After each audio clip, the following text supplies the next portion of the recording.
അനുദിന വിശുദ്ധർ സെപ്റ്റംബർ 12 ആൻഡർലെക്റ്റിലെ വിശുദ്ധ ഗൈ. ബാലനായ ഗൈക്ക് 2 മിത്രങ്ങളാണ് ഉണ്ടായിരുന്നത്, ദേവാലയവും ദരിദ്രജനവും. പ്രാർത്ഥനാസക്തി വർദ്ധിച്ചപ്പോൾ അദ്ദേഹം ബ്രസൽസിലുള്ള സ്വഭവനം ഉപേക്ഷിച്ച് ലെർക്കിനിൽ ദൈവമാതാവിന്റെ തീർത്ഥത്തിങ്കൽ പോയി പ്രാർത്ഥനയിൽ ജീവിക്കുവാൻ തുടങ്ങി. പുരോഹിതന്മാർ അദ്ദേഹത്തോട് അവിടെ താമസിച്ച് ദേവാലയ ശുശ്രൂഷകൾ നടത്താൻ അഭ്യർത്ഥിച്ചു. പകൽ ദരിദ്രരെ സഹായിക്കാൻ വേണ്ട സമയം കണ്ടെത്തിയിരുന്നു.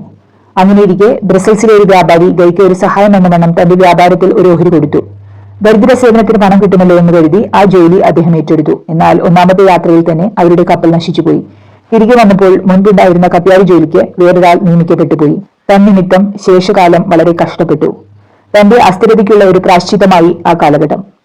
മരണം അടുത്തെന്ന് കണ്ടപ്പോൾ അദ്ദേഹം സ്വദേശത്തേക്ക് മടങ്ങി.